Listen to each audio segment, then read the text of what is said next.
Salutations, chers amis. Je présente à votre attention les dysfonctionnements et pannes les plus courants qui surviennent sur le Hyundai Tucson.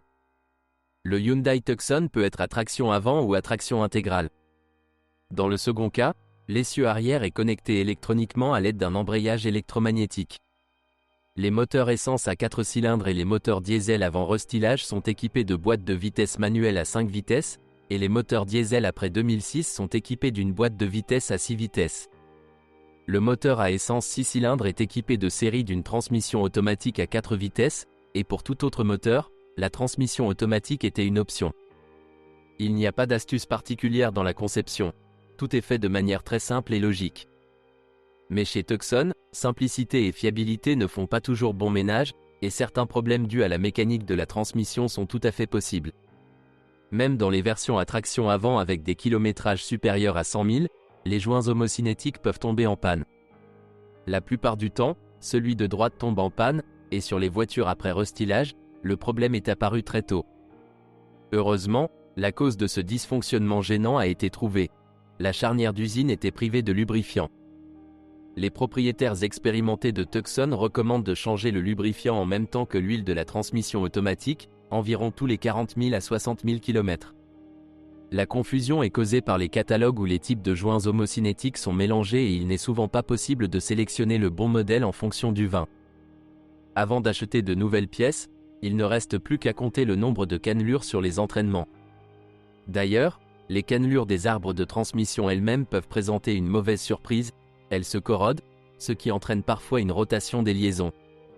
Surveillez les taches de rouille au niveau des joints et pendant l'assemblage, appliquez du lubrifiant sur les joints. Les véhicules à traction intégrale peuvent connaître beaucoup plus de pannes. La durée de vie des traverses de l'arbre à cardan ne dépasse généralement pas 120 000 à 150 000 km.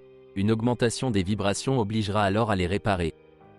Le caoutchouc du support intermédiaire dure un peu plus longtemps. Même pour les voitures à usage purement urbain, l'arbre de transmission nécessitera un entretien après un kilométrage d'environ 200 000. Sur les premiers exemplaires, les traverses peuvent avoir des joints de graisse, mais la réglementation ne prévoit pas de procédure d'entretien du cardan, et tout le monde ne sait pas comment lubrifier les joints. En attendant, pour les voitures tout-terrain, cette opération est très souhaitable. Le reniflard de la boîte de vitesse arrière se recouvre de saleté même lors d'une utilisation en ville. Eh bien, les joints d'huile commencent à transpirer et le niveau d'huile baisse. Avec des kilomètres supérieurs à 250 000, il est préférable de remplacer les joints d'huile dans tous les cas. De plus, la surface de l'arbre dans la zone où fonctionnent les joints d'huile est souvent usée à un kilométrage élevé. Au moindre signe de buée, il faut surveiller particulièrement attentivement le niveau d'huile. S'il manque, la boîte de vitesse tombe en panne instantanément. Les joints homocinétiques et les arbres arrière sont assez fiables, mais l'embrayage nécessite au moins un entretien de haute qualité. Malgré la simplicité de la conception, un électroaimant avec un embrayage à friction, certains éléments s'usent avec le temps. Les produits d'usure par friction détruisent progressivement les roulements et les joints de la queue d'embrayage, ce qui peut rendre leur durée de vie très courte. Et sur les voitures plus anciennes, même avec un kilométrage relativement modeste de 60 000 à 80 000 km, le roulement aura beaucoup de jeu. Ceci, à son tour, entraîne des dommages mécaniques à l'électroaimant d'entraînement, et l'humidité pénétrant à l'intérieur achève à la fois l'aimant lui-même et son câblage électrique. Si l'aimant est défectueux, le montage et le démontage de l'accouplement deviennent extrêmement difficiles et l'ensemble de l'accouplement devra être remplacé. Alors ne laissez pas le système tomber en panne, réparez-le à temps. Dans la boîte de vitesse conique, il suffit de surveiller le niveau d'huile et de le changer de temps en temps. La conception de la boîte de vitesse s'est avérée très réussie. Les transmissions manuelles à 5 vitesses sont très fiables. Au moins jusqu'à un kilométrage de 180 à 250 000 km, les mécaniciens de la boîte eux-mêmes se comportent très bien. Les arbres et les roulements fonctionnent parfaitement lors de tels trajets, et seule une détérioration de la qualité des synchroniseurs peut forcer des réparations. Le mécanisme de changement de vitesse et son entraînement peuvent tomber en panne, mais cela n'est pas dangereux. Le mécanisme de commutation se dévisse simplement, il vous suffit donc de serrer occasionnellement les boulons de fixation et la tringlerie du mécanisme devra être réparée après 100 à 150 000 km. De temps en temps, des plaintes surviennent concernant la mauvaise qualité du mécanisme d'embrayage hydraulique, qui tolère mal le gel et devient bronzé, après quoi son joint est arraché. La durée de vie de l'embrayage d'un moteur de 2 litres est assez longue. Pour les conducteurs prudents en usage urbain, elle servira 200 000. Mais n'oubliez pas de changer le liquide de frein de l'entraînement hydraulique, beaucoup dépend de son état. Les transmissions automatiques de la série W4A42, F4A42 se sont révélées être des unités extrêmement fiables, même sur les crossovers. Il y a peu de problèmes avec eux. La butée du train planétaire Overdrive se désagrège très rarement, principalement avec les moteurs de 2,7 litres. Mais les conséquences pour les boîtes de vitesses automatiques sont généralement fatales, les produits de destruction achèvent rapidement la boîte. Toutes les autres pannes ne surviennent qu'en cas de perte importante de niveau d'huile due à des fuites dans le joint de la turbine à gaz ou à une surchauffe très importante. Le boîtier est très sensible à la température, le système de refroidissement doit donc être surveillé à tout moment. La clé de la longévité enviable de la transmission automatique réside dans un système de refroidissement performant et un filtre de transmission remplaçable de série. Avec une vidange d'huile de routine tous les 60 000 km, la durée de vie des solénoïdes du corps de vanne principal peut atteindre 200 000 km, mais même leur remplacement ne semblera pas difficile. Parfois, il peut être nécessaire de laver le corps de soupape. Plus souvent, pour les conducteurs actifs qui usent intensément les garnitures de blocage du moteur à turbine à gaz. Avec un bon entretien et un style de conduite assez prudent, la mécanique de la boîte de vitesse peut supporter à la fois 300 et 400 000 km. Il est seulement important de changer l'huile à temps et si elle noircit rapidement, réparer le moteur à turbine à gaz. Le seul inconvénient sérieux est la consommation élevée de carburant. En cycle urbain, même un moteur de 2 litres à transmission automatique consomme plus de 15 litres de carburant, et avec un moteur de 2,7 litres, la consommation d'une voiture relativement petite dépasse 18 et parfois même 20 litres, ce qui semble déraisonnable. Mais il convient de mentionner une autre caractéristique de la boîte spécifiquement sur le Tucson. Pour un certain nombre de niveaux de finition, déplacer le levier vers les positions DNR ne nécessite ni d'appuyer sur le frein, ni d'appuyer sur le bouton du levier. En appuyant sur le bouton, la boîte peut être déplacée en déplacement, même en stationnement. Il n'y a tout simplement aucune protection sous la forme d'un verrou de changement de vitesse. Et dans ce cas, la transmission automatique peut être sérieusement endommagée. Les principaux moteurs du Tucson sont la famille G4GC de la série Beta 2 de 2 litres et la série Delta 2 G6BA de la famille V6 de 2,7 litres. Ces moteurs sont assez simples, conservateurs et bien fabriqués. À condition que les accessoires fonctionnent normalement, ils ont une bonne durée de vie et, dans les cas extrêmes, ils sont tout à fait réparables. Les difficultés communes à tous les moteurs à essence sont, tout d'abord, le manque de fiabilité du système de contrôle, qui se traduit généralement par des pannes, un fonctionnement sous-optimal dans les modes de limitation de puissance et des difficultés de diagnostic avec un scanner. Le système ne reconnaît même pas les problèmes les plus simples tels que les pannes d'injecteurs et de bougies d'allumage, de sorte qu'il est fortement déconseillé de conduire en présence d'interruption d'allumage. Le système de refroidissement n'est pas non plus idéal. Il est nécessaire de surveiller l'état du radiateur et d'un certain nombre de tuyaux. Les radiateurs deviennent très pourris par le bas après 5 ou 6 ans. Les fuites d'huile moteur se produisent en raison d'un système de ventilation très simple et de produits en caoutchouc de très mauvaise qualité. Dans le système électrique, un petit problème peut être une pompe à carburant avec un simple filtre à mailles dans le réservoir.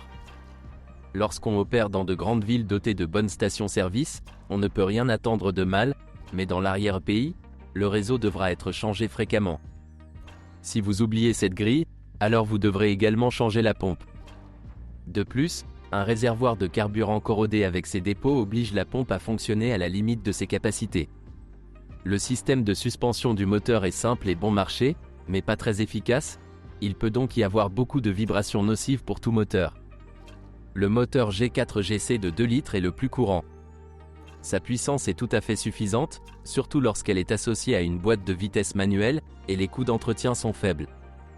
La conception est très conservatrice, bloc en fonte, injection distribuée simple, admission et échappement simple, entraînement par courroie de distribution. La courroie de distribution utilise également une chaîne courte dont le mécanisme de tension sert ici de régulateur de phase.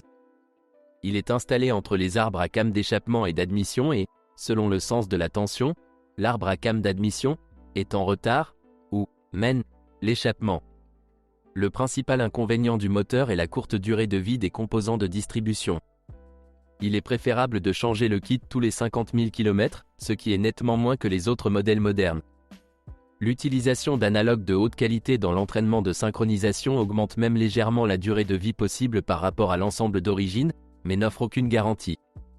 Il est donc préférable de changer les pièces plus souvent, car l'opération est peu coûteuse et la courroie et les rouleaux coûtent quelques centimes.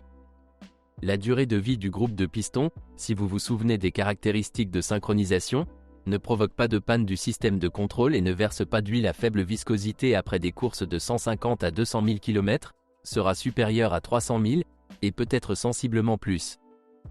Eh bien, si le moteur tombe en panne, sa réparation est très peu coûteuse, un peu plus cher qu'un Ziguli. Le moteur V6 de 2,7 litres G6BA est un parent des 4 en ligne de la série Beta. Ici, dans la culasse, il y a aussi un petit circuit caractéristique, mais sans régulateur de phase. L'entraînement de synchronisation est également réalisé par une courroie, nettement plus épaisse et plus fiable. Mais ne comptez pas sur son énorme ressource. Elle durera probablement les 60 000 standards, mais la question est plus loin. De plus, cela dépend beaucoup des rouleaux avec joint d'étanchéité. La durée de vie de ce moteur est sensiblement plus longue, mais il existe également des faiblesses dans la conception. La courroie de distribution utilise un tendeur hydraulique pas très bon, il faut donc être prudent en hiver. Les volets du collecteur d'admission tombent parfois et se coincent sous les soupapes.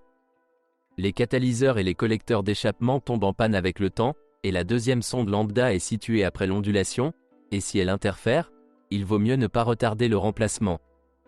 Eh bien, l'inconvénient le plus évident est la consommation de carburant très élevée, qui augmente si vous ne surveillez pas l'état des bougies d'allumage, de la pompe à carburant, des points d'étranglement et de l'admission.